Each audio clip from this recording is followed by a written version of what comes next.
time I've had the great honor of speaking to this assembly as President of the United States. It'll be my last. I've seen a remarkable sweep of history. I was first elected to office in the United States of America as a U.S. Senator in 1972. Now, I know I look like I'm only 40. I know that. I was 29 years old. Back then, we were living through an inflection point, a moment of tension and uncertainty. The world was divided by the Cold War. The Middle East was headed toward war. America was at war in Vietnam. At that point, the longest war in America's history. Our country was divided and angry, and there were questions about our staying power and our future. But even then, I entered public life not out of despair, but out of optimism. The United States and the world got through that moment. It wasn't easy or simple, without significant setbacks. But we would go on to reduce the threat of nuclear weapons through arms control, and then go on to bring the Cold War itself to an end. Israel and Egypt went to war, but then forged a historic peace. We ended the war in Vietnam. The last year in Hanoi, I met with the Vietnamese leadership. We elevated our partnership to the highest level. It's a testament to the resilience of the human spirit and the capacity for reconciliation. That today, the United States and Vietnam are partners and friends. And it's proof that even from the horrors of war, there's a way forward. Things can get better. We should never forget that. I've seen that throughout my career. In the 1980s, I spoke out against apartheid in South Africa. And then I watched the racist regime fall. In the 1990s, I worked to hold Milosevic accountable for war crimes. He was held accountable. At home, I wrote and passed the Violence Against Women Act to end the scourge of violence against women and girls, not only in America, but across the world, as many of you have as well. But we have so much more to do, especially against rape and sexual violence as weapons of war and terror. We were attacked on 9/11 by al-Qaeda and Osama bin Laden. We brought him justice. Then I came to the presidency at another moment of crisis and uncertainty. I believed America had to look forward. New challenges, new threats, new opportunities were in front of us. We needed to put ourselves in a position to see the threats, to deal with the challenges, and to seize the opportunities as well. We need to end the era of war that began on 9/11. As Vice President to President Obama, he asked me to work to wind down the military operations in Iraq, and we did, painful as it was. When I came to office as president, Afghanistan had replaced Vietnam as America's longest war. I was determined to end it, and I did. It was a hard decision, but the right decision. 4 American presidents had faced that decision, but I was determined not to leave it to the 5th. It was a decision accompanied by tragedy. 13 brave Americans lost their lives, along with hundreds of Afghans in a suicide bomb. I think those lost lives, I think of them every day. I think of all the 2,461 U.S. military deaths over a long 20 years of that war. 20,744 American servicemen wounded in action. I think of their service, their sacrifice, and their heroism. I know other countries lost their own men and women fighting alongside us. We honor their sacrifices as well. To face the future, I was also determined to rebuild my country's alliances and partnerships to a level not previously seen. We did just that, from traditional treaty alliances to new partnerships like the Quad with the United States, Japan, Australia, and India. I know many look at the world today and see difficulties and react with despair, but I do not. I won't. As leaders, we don't have the law. I recognize the challenges from Ukraine to Gaza to Sudan and beyond. War, hunger, terrorism, brutality, record displacement of people, a climate crisis, democracy at risk, strains within our societies, the promise of artificial intelligence and its significant risk. The list goes on. But maybe because all I've seen and all we have done together over the decades, I have hope. I know there is a way forward. In 1919, the Irish poet William Butler Yeats described a world, and I quote, "where things fall apart, the center cannot hold, mere anarchy is loosed upon the world," end of quote. Some may say those words describe the world not just in 1919, but in 2024. But I see a critical distinction. In our time, the center has held. Leaders and people from every region and across the political spectrum have stood together, turned the page. We turned the page on the worst pandemic in a century. We made sure COVID no longer controls our lives. We defended the UN Charter and ensured the survival of Ukraine as a free nation.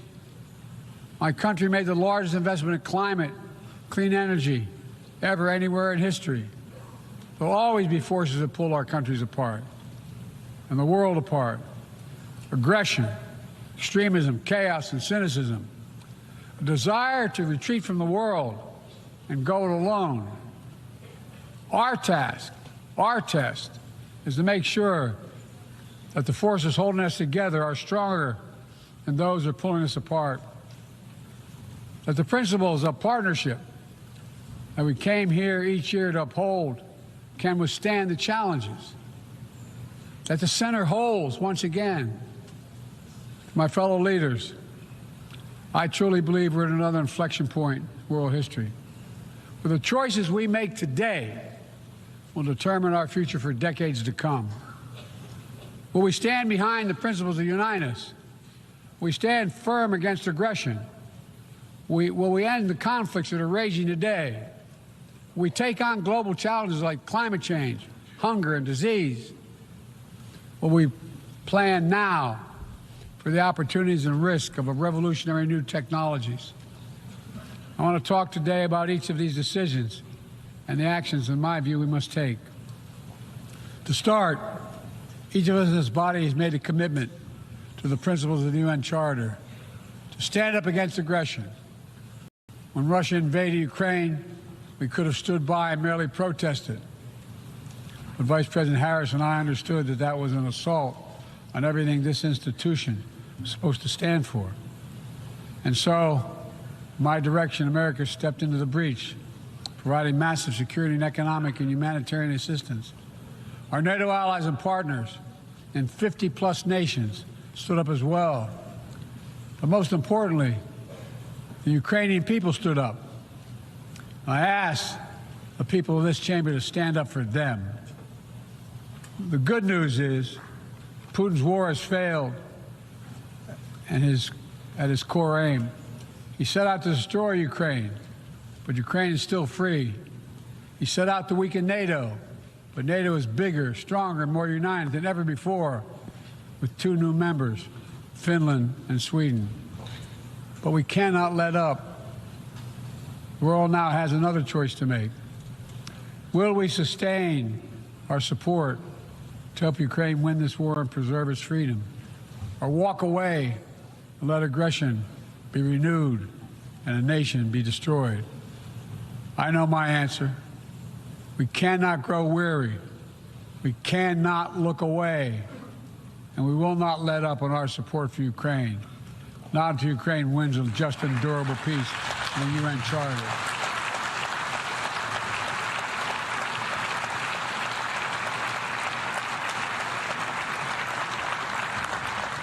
We also need to uphold our principles as we seek to responsibly manage the competition with China so it does not veer into conflict. We stand ready to cooperate on urgent challenges for the good of our people and the people everywhere. We recently resumed cooperation with China to to stop the flow of deadly synthetic narcotics. I appreciate the collaboration. It matters to the people of my country, and many others around the world. On matters of conviction, the United States is unabashed, pushing back against unfair economic competition, against military coercion of other nations in the South China Sea, in maintaining peace and stability across the Taiwan Straits, in protecting our most advanced technologies so they cannot be used against us or any of our partners. At the same time, we're going to continue to strengthen our network of alliances and partnerships across the Indo-Pacific. These partnerships are not against any nation. They're building blocks for a free, open, secure, and peaceful Indo-Pacific. We're also working to bring greater measure of peace and stability to the Middle East. The world must not flinch from the horrors of October 7th. Any country would have the right and responsibility to ensure that such an attack can never happen again. Thousands of armed Hamas terrorists invaded a sovereign state, slaughtering and massacring more than 1,200 people, including 46 Americans, in their homes and at a music festival. Despicable acts of sexual violence, 250 innocents taken hostage. I've met with the families of those hostages. I've grieved with them. They're going through hell. Innocent civilians in Gaza are also going through hell. Thousands and thousands killed, including aid workers. Too many families dislocated, crowding into tents, facing a dire humanitarian situation. They did not ask for this war that Hamas started. I put forward with Qatar and Egypt a ceasefire and hostage deal. It's been endorsed by the UN Security Council. Now is the time for the parties to finalize its terms, bring the hostages home, and secure security for Israel and Gaza free of Hamas' grip, ease the suffering in Gaza, and end this war. On October 7th,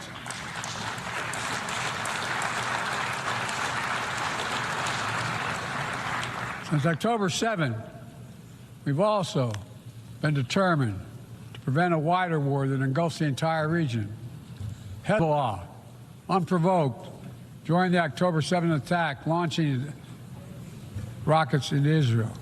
Almost a year later, too many on each side of the Israeli-Lebanon border remain displaced. A full-scale war is not in anyone's interest. Even if the situation has escalated, a diplomatic solution is still possible. In fact, it remains the only path to lasting security to allow the residents from both countries to return to their homes and the border safely. And that's what we're working tirelessly to achieve. As we look ahead, we must also address the rise of violence against innocent Palestinians on the West Bank and set the conditions for a better future, including a two-state solution where Israel enjoys security and peace and full recognition and normalized relations with all its neighbors, where Palestinians live in security, dignity, and self-determination in a state of their own.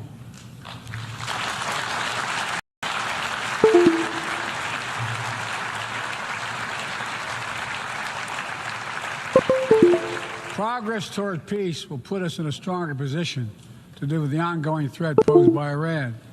Together, we must deny oxygen to its terrorist proxies, which have called for more October 7th, and ensure that Iran will never, ever obtain a nuclear weapon. Gaza is not the only conflict that deserves our outrage. In Sudan, a bloody civil war unleashed one of the world's worst humanitarian crises. 8 million on the brink of famine. Hundreds of thousands already there. Atrocities are forward elsewhere. The United States has led the world in providing humanitarian aid to Sudan. And with our partners, we've led diplomatic talks to try to silence the guns and avert a wider famine. The world needs to stop arming the generals, to speak with one voice and tell them, stop tearing your country apart. Stop blocking aid to the Sudanese people. End this war now.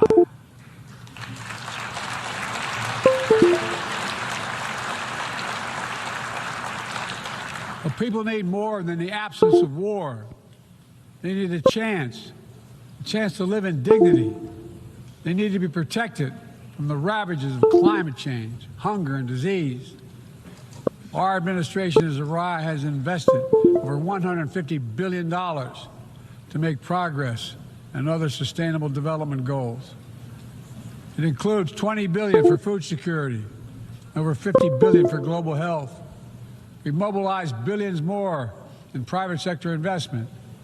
We've taken the most ambitious climate action in history. We've moved to rejoin the Paris Agreement on day one. And today, my country is finally on track to cut emissions in half by 2030. On track to honor my pledge to quadruple climate financing to developing nations with $11 billion thus far this year. We've rejoined the World Health Organization, donating nearly 700 million doses of COVID vaccine to 117 countries. We must now move quickly to face Mpox outbreak in Africa. We're prepared to commit $500 million to help African countries prevent and respond to Mpox and to donate 1 million doses of Mpox vaccine now.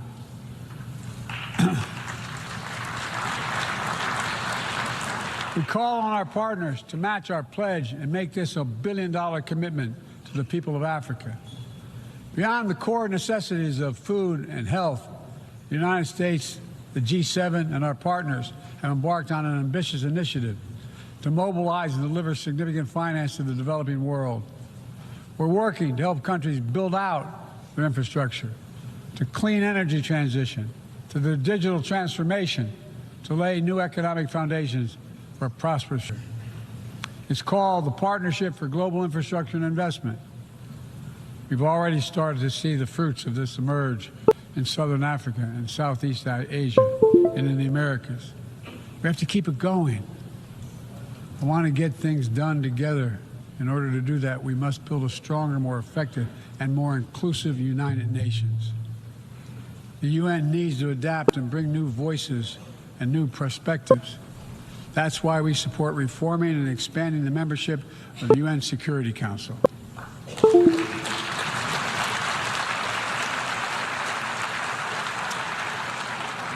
My UN ambassador just laid out our detailed vision to reflect today's world, not yesterday's. It's time to move forward. The Security Council, like the UN itself, needs to go back to the job of making peace, of brokering deals to end wars and suffering.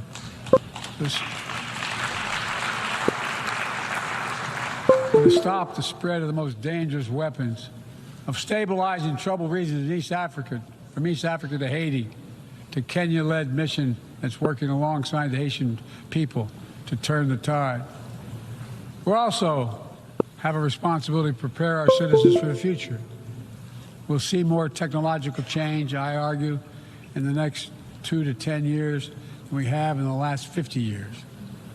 Artificial intelligence is going to change our ways of life, our ways of work, and our ways of war. It could usher in scientific progress at a pace never seen before, and much of it could make our lives better. But AI also brings profound risks, from deep fakes to disinformation, to novel pathogens, to bioweapons. We've worked at home and abroad to define the new norms and standards.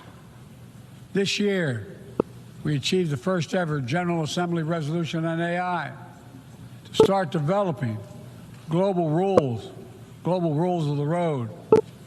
We also announced a declaration on the responsible use of AI, joined by 60 countries in this chamber.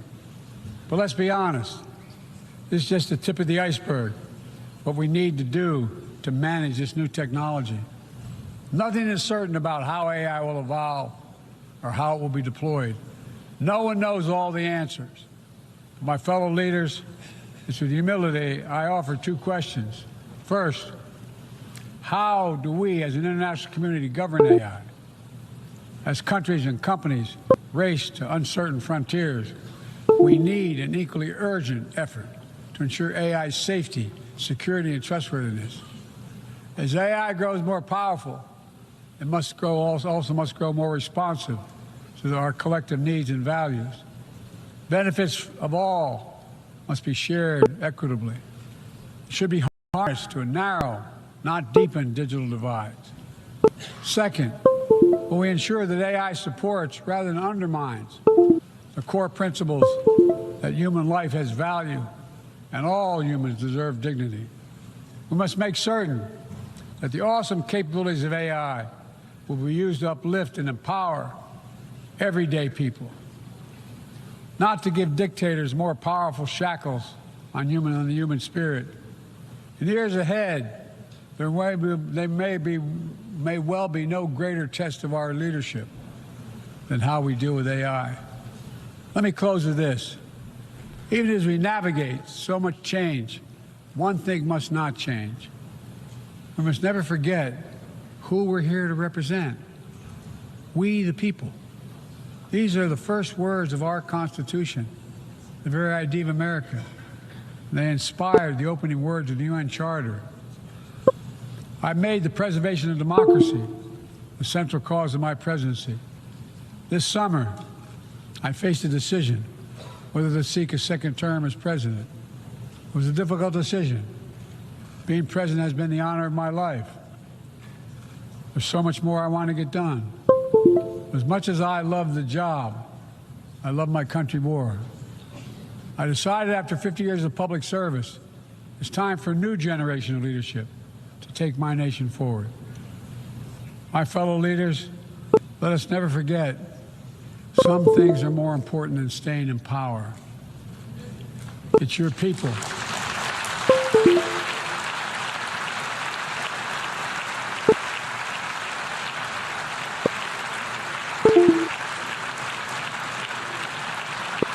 It's your people that matter the most. Never forget, we are here to serve the people, not the other way around. Because the future will be won by those who unleash the full potential of their people, to breathe free, to think freely, to innovate, to educate, to live and love openly without fear. That's the soul of democracy. It does not belong to any one country. I've seen it all around the world, and the brave men and women who ended apartheid, brought down the Berlin Wall, fight today for freedom and justice and dignity.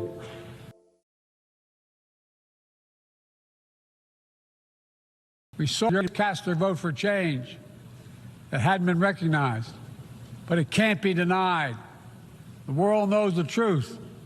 We saw in Uganda LGBT activists demanding safety and recognition of their common humanity. We've seen citizens across the world peacefully choosing their future, from Ghana to India to South Korea, nations representing 1/4 of humanity who will hold elections this year alone. It's remarkable, the power of we the people, that makes me more optimistic about the future than I've ever been. Since I was first elected to the United States Senate in 1972, every age faces its challenges. I saw it as a young man. I see it today. But we are stronger than we think.